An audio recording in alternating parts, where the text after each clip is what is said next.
Well, hi again, folks. I'm Greg Flynn with another edition of This Week in Pearl. On today's show, we'll be talking to Mayor Jake Windham for what's going on around the city.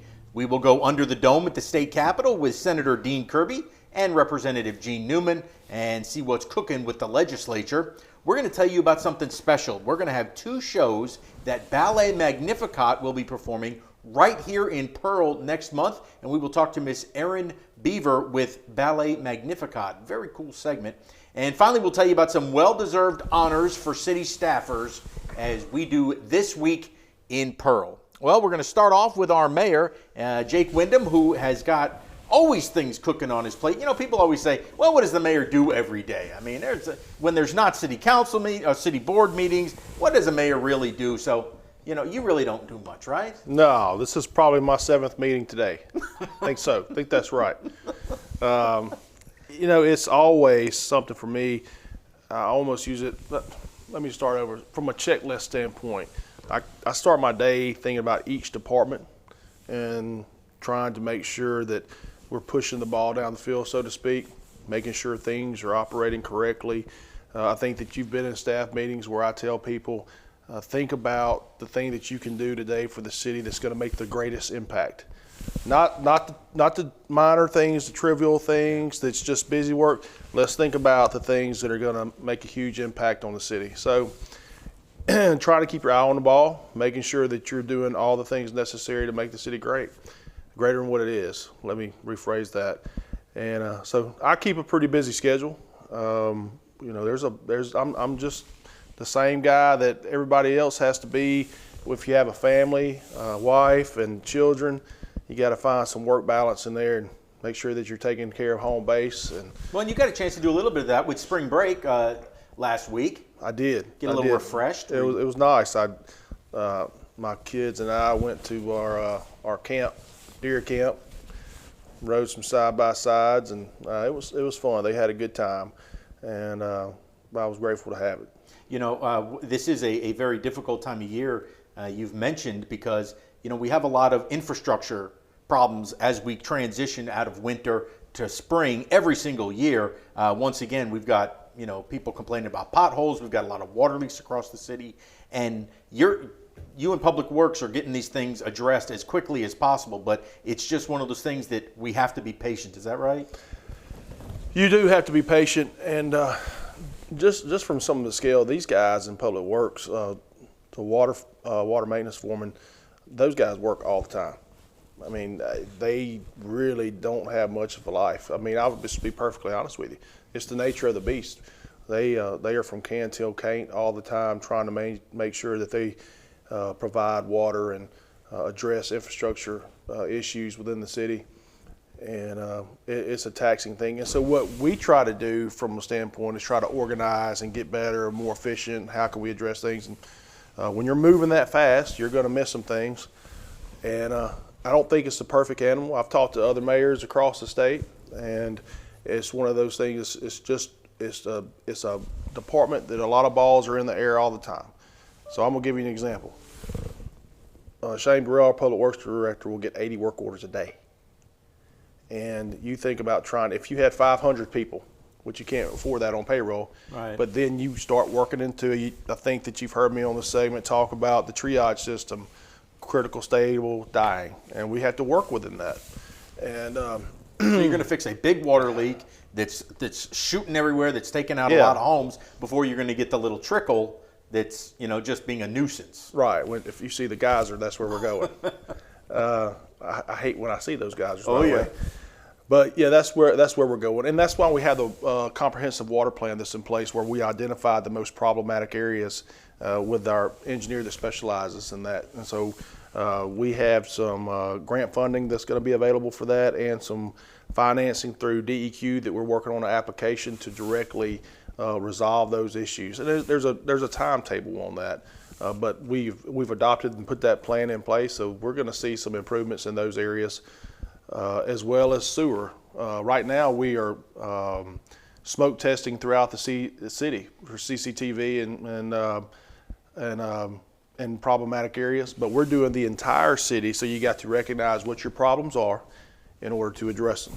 It'll be a comprehensive thing as well. If these things don't get repaired overnight because they're very costly. But you know, the only way to eat an elephant is one bite at a time, and that's how you have to look at these projects.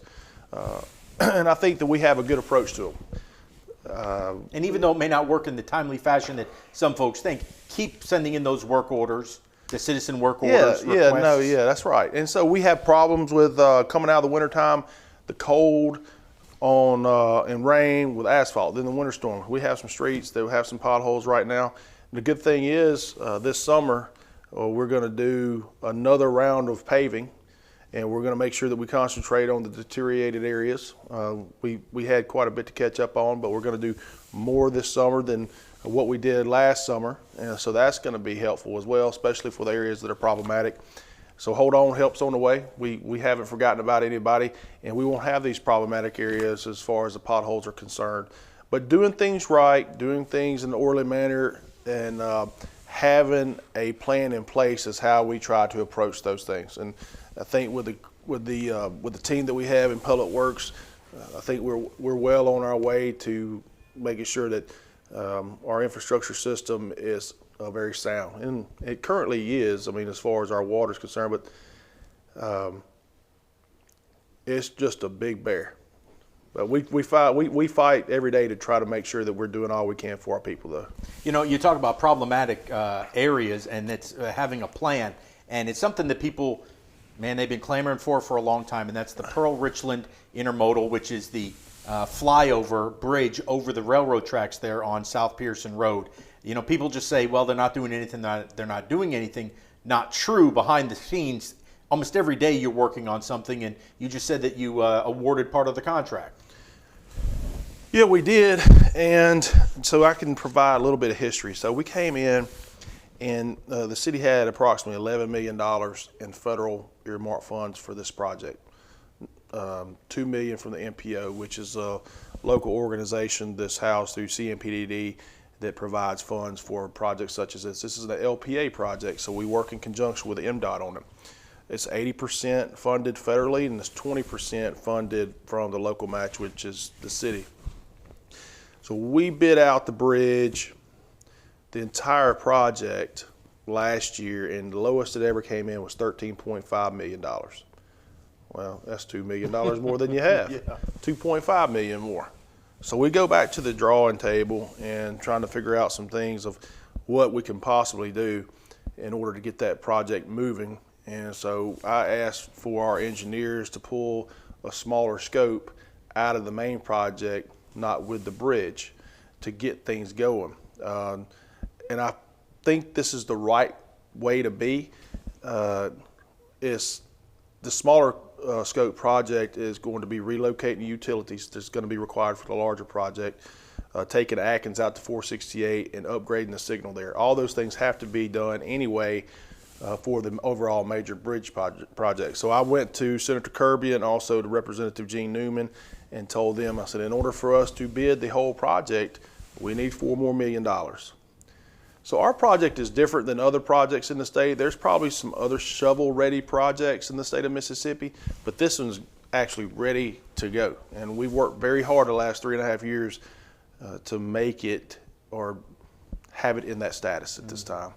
And so we need that $4 million, but we're going to do this $2 million worth of work. And my statement to Dean Kirby, and he agrees, was try to do something with the money that you have now.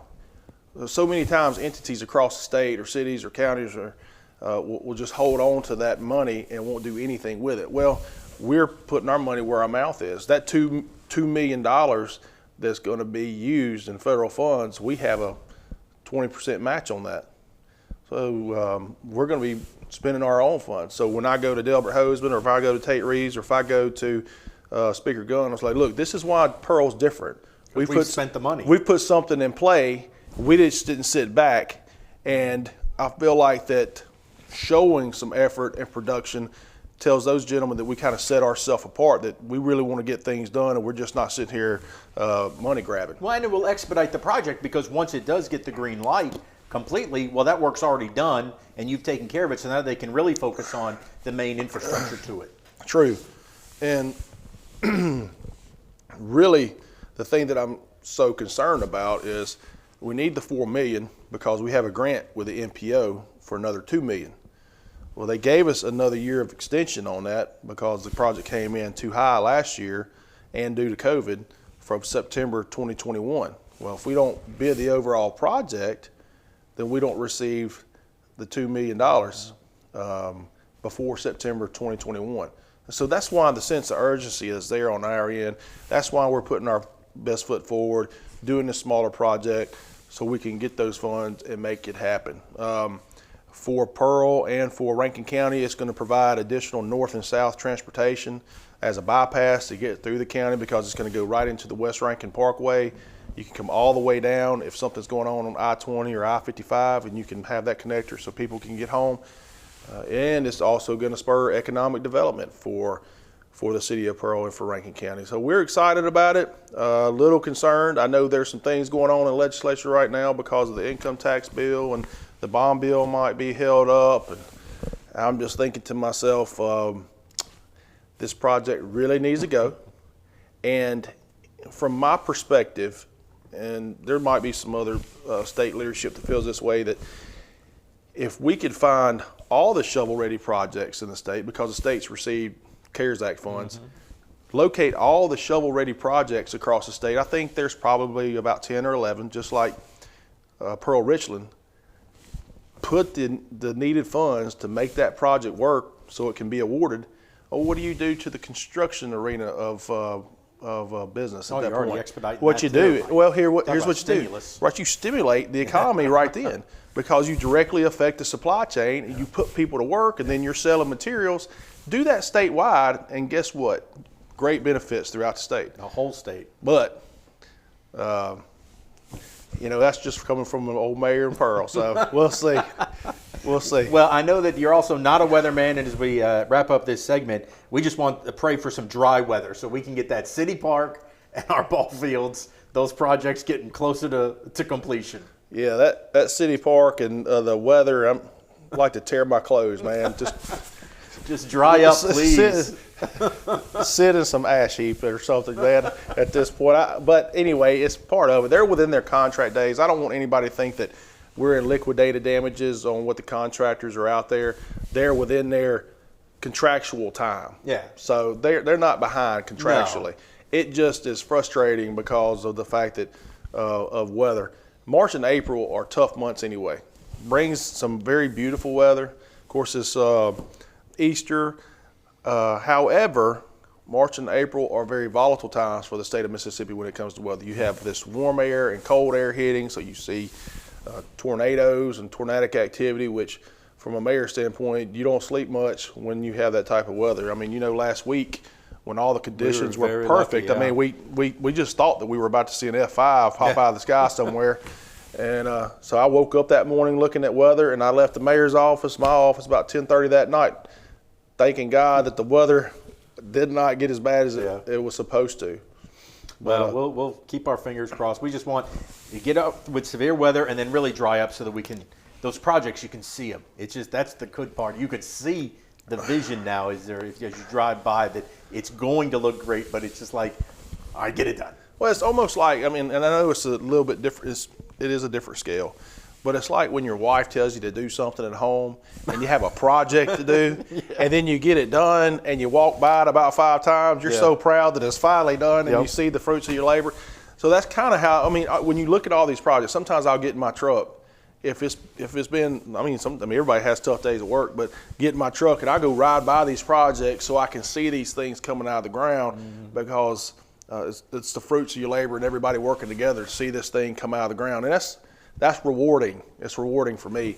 But for us to put a bow on it will be much more. I'm ready to cut a ribbon and for kids to be playing and then playing ball and everything else. But once it finally comes to that stage, it's going to be something very nice for our city. Oh yeah, and cars on West Rankin and East Metro, and man, it's just a great time to be in Pearl, I tell you that. It is. It's a great day. It's always a great day to be a pirate, but we're doing a lot of things right now in this city. Absolutely. That's why we are the jewel of the crossroads. That's it. Yeah, catchy saying there, Greg. All right. Well, Mayor, thank you for coming in. Thank you for having me. I enjoyed it. I always do. I'm always glad to provide an update to our citizens because I think providing the transparency is something that's very important to me.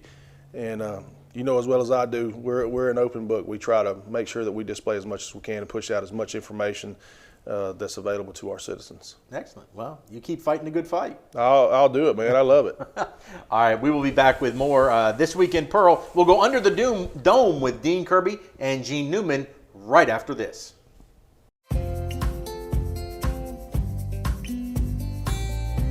Hello, I'm Mayor Windham, and I'm thrilled to show you the city creating its own future. Pearl is located in Rankin County, the fastest growing county in Mississippi, and there's no question why. Access to great schools, even better shopping, and unbridled beauty make Pearl a town that truly embodies its name. And with a truly exceptional team of first responders, public safety is another key component of our success. With fantastic housing opportunities from quaint suburban neighborhoods to gorgeous lakefront properties, there's a place for you here in Pearl. You can't beat the location. Right outside of Pearl is the crossroads of the South, where Interstate 20 meets Interstate 55. From here you can travel anywhere within the state or the country. Or you can choose to stay right here in Pearl to enjoy a Mississippi Braves baseball game or experience the small town atmosphere, community pride, and heart of the local residents. Welcome back into This Week in Pearl. We're now going to head under the dome over at the state capitol and bring in our distinguished gentlemen from Rankin County who are also kind of influential up there on the Hill. At least, Gene likes to say that Dean is. Senator Dean Kirby, the pro tem of the Senate, and Representative Gene Newman over in the House. Gentlemen, welcome. Thank you. Everybody enjoy their spring break, sort of? What is that? I've heard of that. No, we worked. You worked through. Yes, sir. Well, I guess, before we jump right in, I know that the state income tax is a hot topic over there at the Capitol, state revenue, how we're doing on that. How do we stand on the state income tax? Because I think the ball was in the Senate's court last I heard. It was, and we did not bring that bill out, and so we thought it was dead. We think it needs more study, and actually we've passed a bill out of my committee, Rules Committee.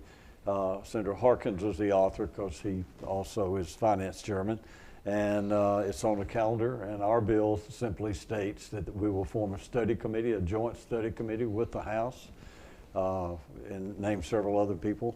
I think it's about 11 on that study committee, and we hope that we can all get together and have time. Now, what we've been told is the Speaker and some others have been working on that bill for like 4.5 years. We didn't know that. We knew that he was interested in it, but we didn't know they were actually working on it. And we got it in 2.5 weeks. We had to make a decision. And after numerous phone calls from retirees and various organizations, we decided it needed more study. So that's where we are. We have a bill that I'll probably bring out today or tomorrow and pass on the floor without a doubt, send to the House. Hopefully they'll take it and form a study committee, and maybe we can work something out, during the summer. But it was just kind of a sudden deal for us, and we're not, we want to make sure we're doing the right thing. Well, Gene, what are you hearing on the House side in regards to that income tax? Well, the bill that we had, as he said, they took it and they disintegrated it. But we added that language. The House added the language with some modifications to it. We cut the brackets back in order to eliminate the farmers and the manufacturers from the bill, and added it into a bill and sent it back to them. We still believe it's the right thing to do. We're still trying to figure out a way to eliminate the income tax, and it's a reason there's two houses. That's right. We need to, we might have a great idea, and sometimes it might not be such a great idea when it goes over there, but the process works. It's been proven to work for a long time. That's right. And it will work this time. So if they don't take it up, then they send a study bill over, then hopefully we can keep moving forward. The objective of the game is to eliminate the state income tax and do it as fairly and equitably as it is to everybody else as we can. for the folks that are tracking it at home, though, so the bill, as you said, is kind of rewritten, but is still live, but is not a standalone anymore. That is correct. It is in a bond bill that the bond bill that issued bonds for the colleges and junior colleges. It was put into that bill and sent back over to them. All right. So, Senator, where does that stand? Is it when it goes? That means we'll probably take it out and pass our bill, take that out, send it back to them, and they'll invite conference. So it keeps going.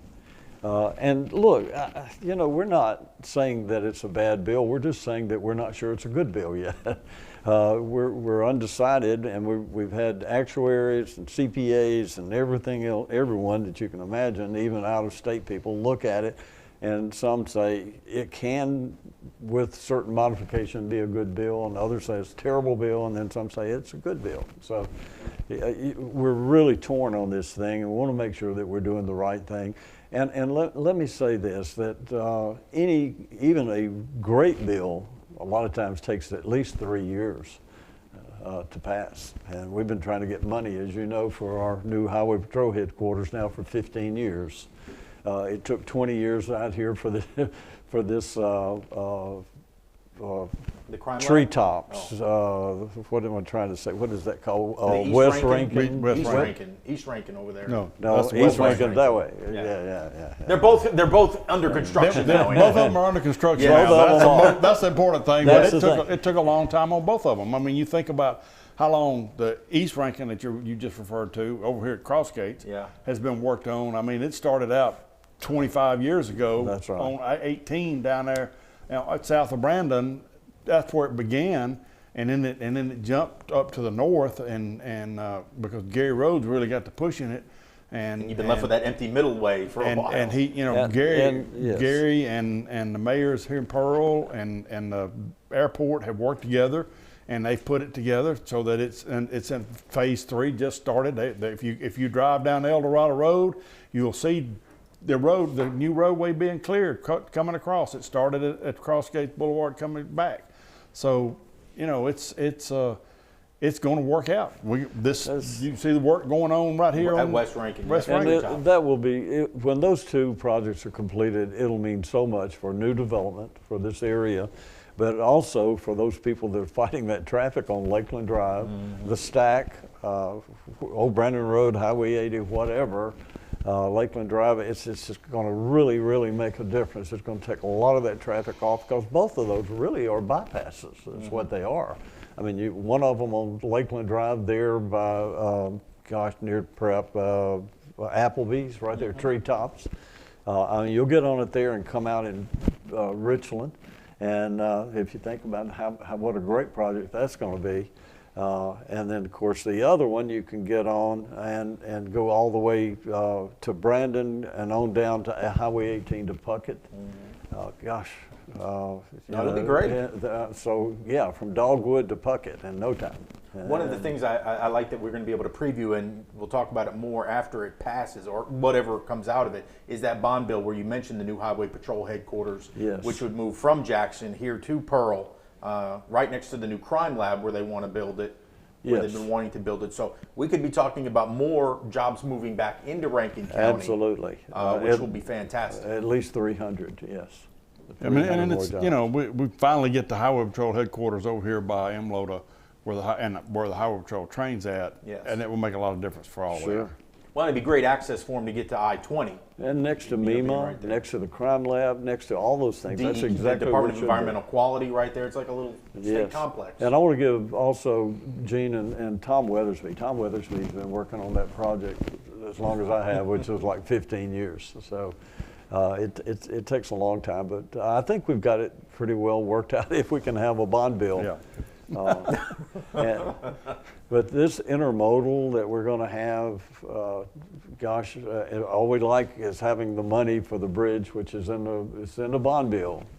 Yeah, this is for that bridge that will cross over on South Pearson, the Pearl Richland intermodal over the train tracks, where everybody knows that when a train's there, you can't get fire engines, you can't get ambulances, That's police, correct. anything, much less people going home. Yeah, it'll hopefully we'll work that out this year. Let's hope. And, you know, I mean, I've even talked to the Lieutenant Governor and the Appropriations Chairman if the bond bill fails, trying to get $2 million appropriated to it. So hopefully, and I'm sure Gene's doing the same, and we're going to do everything we can do to make sure that happens.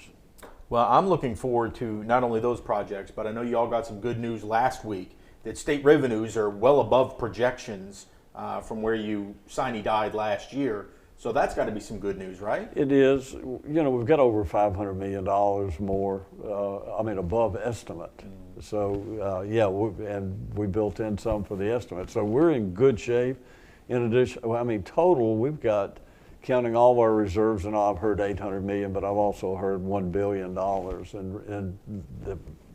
But we can't use that for pay raises and things, but honestly, because it's one-time money, and you know, we'll find ourselves like part of that money is money from last year's income tax collections that was delayed. That's right. After our budget year started. We didn't get in until afterwards because of the extensions they did on the income tax filings last year. Yeah, the federal went from April to July, and then we jumped on as a state and said, okay, we'll match the federal side. So it went into July, but that's our new fiscal is July, and their new fiscal in the federal starts in October. So we got income tax from the year before. Yes. Yeah, so it's kind of deceiving.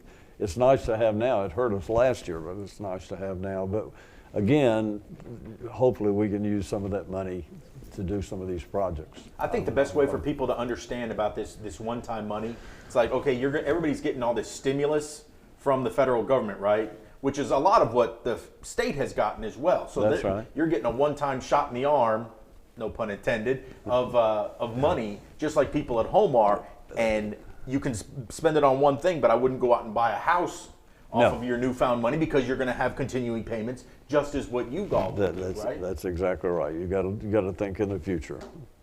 Even though I think sometimes in Washington they don't, but no. But we do balance our budget every year. And I don't know if people know that or not, but every year we balance the budget. So. Which is why we don't get in bad shape, and our that's credit correct. Rating and bond rating are pretty good as a state. And our rainy day fund is full. Is full, and that's important. Actually, it's got like $500 million in it. So, and then the tobacco trust fund, and then we've got some other funds, and when you put it all together, you're $1 billion. The state's in really good shape. We are, and I told someone we actually got money for these one-time projects. A lot of times I'm going to change my last name to Rockefeller. As long as I've been in the Senate, we've never had taxpayer. It's their money, not ours, and we've never had that much taxpayer money to play with for some of these projects that are really needed, and we really want to do them. Well, we'll see how long. I know the clock's ticking as our folks that travel west from Pearl, how long this MDOT I-20/I-55 split will be taking. That's a whew. Any ideas? No. Well, and we did talk about it the last time. You know, we talked about the ice storm and some of the challenges that MDOT had. There is actually a new director at MDOT, as the Senate did not confirm. That's right. Well, I think he's a temporary director, isn't he? I don't think y'all haven't confirmed him. Jeff Altman, but you did not confirm Melinda McGrath, the former executive director. Well, that's true. The Senate has to confirm that type of appointment for state agencies, and we're having some problems there. But and I think she probably did the right thing, seeing that there were some problems. She resigned, and I think that was good on her part. Well, hopefully we can get MDOT. You know, everybody jokes about, you know, MDOT. It's going to take 50 years. That's what it seemed like. I-55 South felt like it took going down to Byram, between Jackson and Byram. 49. Highway 49, which right now is good grief. Yeah, we've got another couple of years probably on that. I think I can get to Grenada faster than I can Florence from Pearl. Yeah, that's why we need this. That's why we're trying to get this money for this bridge and have the cut through. That's right. Well, we're hoping that MDOT certainly does become a bit more efficient. Yes. They're so important to us. And look, our commissioners are good people, and they want to do the right thing. No one's criticizing them at this point, and so we're going to work it out. Very good. But it just takes time to do some things. It's I mean, a lot of red tape, but and we talk about 49, but 49 has fought. First off, they fought the weather. This crazy weather the whole time they've been working down there. But they also had issues that they had bad dirt right along the edge of the highway that they didn't know was there, and then they had to be dug up. So they've had a whole lot of issues down there that they've had to go back and redo stuff that they didn't think they were going to have to do, and that's the reason it's taking so long. And that same thing was with 55. They had the same issue with the bad dirt right alongside the highway. So on 55 South. yeah, it's coming. But it'll all be worth it. It'll all be worth it. Oh, when someday. it's done, absolutely. We're all going to smile and we're going to be happy and excited that it's finally finished. I look forward to that day. Well, I mean, it may be when my 8-year-old gets to be my age that it'll be done, but But at least we're working on it. Oh yeah. Hopefully, all of us. When will I be say around to see working, I'm not saying trying to do it. We are doing it. We are doing it. Well, gentlemen, thank you so much. I know you are very busy, and I thank you for taking the time to come in each and every week. Well, I guess the press sometimes thinks that we fight, but Gene's one of my best friends here, and we get along great, and so do the others. It's just sometimes a difference of opinion on some of the leadership. So hey, if everybody was a rubber stamp, we'd never really get anything accomplished because there's no collaboration at that point. Wouldn't need a legislature, we'd just have a king for the state. Gentlemen, thank you. Good luck as you end out the session. Thank you very much. All right, we will be back with more This Week in Pearl right after this. Come find your taste buds at the Lost Cajun. Chef Charles is cooking everything to order. Cajun classics like gumbo, jambalaya, and red beans and rice. Pick your po' boy, shrimp, oyster, roast beef, or maybe gator. Proudly serving USDA farm-raised catfish. When you're done, loosen the belt up a bit for some homemade beignets. Dine in, take out, order online, and get it delivered. Reserve our party room for your group. Find your way to the Lost Cajun in Pearl and Byram. Welcome back into This Week in Pearl. We've now got a special treat about a special performance, a couple of them that are coming up right here next month over at Pearl High School, and it is Ballet Magnificat. And joining us now is Miss Erin Beaver, who will talk to us a little bit about this performance. Erin, man, thank you so much for coming in. Thank you so much for having me here. It really is a delight. Thank you. We are super excited that we're going to get two performances, April the 17th and April the 18th, correct? That is right. So Ballet Magnificat is based in Jackson, Mississippi, but most of our productions are outside of the state, even outside of the country, and so it's rare for us to be able to perform in the metro area, and we are really excited. We're doing a spring series that weekend in April, the 17th and 18th, with two of our very favorite productions. So we're excited to be here in the metro area. Well, now how in the world is Pearl blessed to be the location for you to come and perform at our Performing Arts Center? Yeah, well,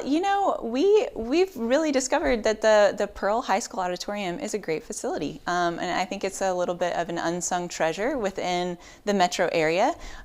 So we discovered that, and hey, this is a great place to do a ballet. The stage and the auditorium works great. So honestly, we just sort of discovered it recently, and we thought, this is a wonderful place. Well, we're going to come back. That is awesome. Your two shows that you'll be doing. So April the 17th will be Deliver Us, and then April 18th will be The Hiding Place. What can you tell us about both of those shows? First, Deliver Us. Yes, absolutely. So on the 17th, Deliver Us. This production, we've toured it for about 20 years, and it's set to the epic music from the Prince of Egypt soundtrack. So I don't know if you've ever seen that movie, but the music, the score is just excellent.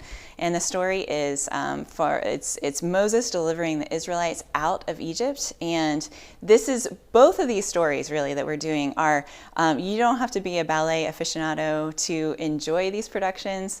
You just come. You don't have to know anything about ballet. It just hooks you. It's a fast-moving, fast-paced piece. It's both of these actually. These two shows that we're doing are my favorites. The 18th, so on April 18th, that one is going to be Hiding Place, which is the true story of Holocaust survivor Corrie ten Boom. So this is a story that is a powerful story of forgiveness, a powerful story of hope in the midst of unimaginable suffering, obviously with the backdrop of World War II, you can imagine that. And yeah, both pieces just hook you, just bring you right in, and they're some of our very favorites. Boy, but just two great stories of survival and perseverance. That's right. Of the human spirit, especially as we approach Easter time. You know, how fitting could we have had two of these type shows? And I'm sure that is what went into it. Absolutely, absolutely. You know, we've been touring these pieces for years and been able to tour them in, you know, a lot of different places, like I mentioned. But we find them even more timely now than ever, you know, of course, with the events of 2020 and just the story of bravery and hope and persevering and strength, even when things are difficult. We found that it's more timely than ever. Boy, we're coming up hard to believe. I mean, it feels like it's been 5 years, but it's only been a year that we've been in COVID lockdown.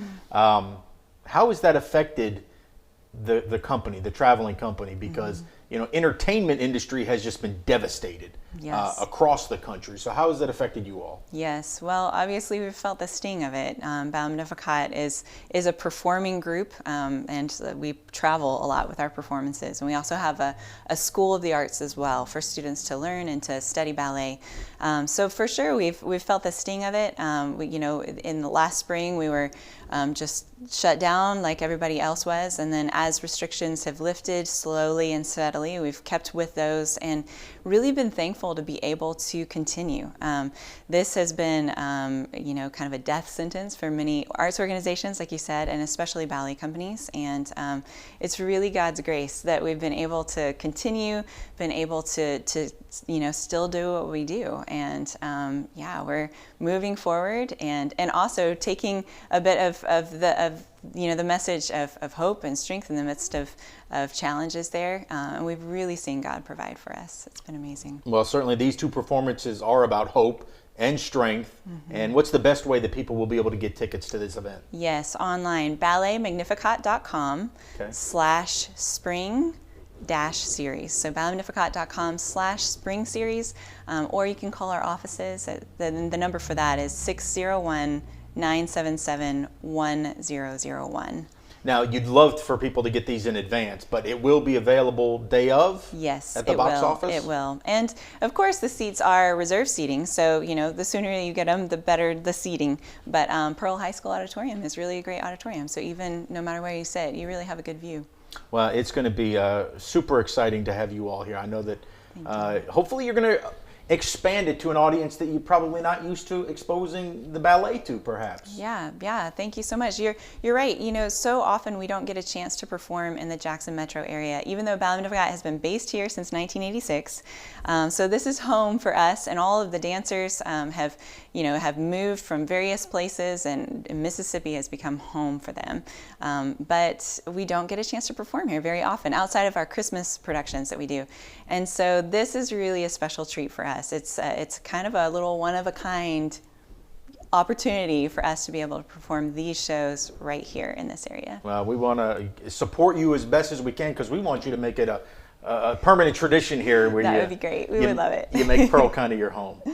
All right, so Deliver Us April 17th, Hiding Place April 18th at the Pearl High School Auditorium. Erin Beaver, thank you so much for coming in. Thank you. Really appreciate it. We look forward to seeing you. We'll be back with more This Week in Pearl right after this. WPBP and PMB TV would like to thank our latest sponsor, Dunkin Donuts.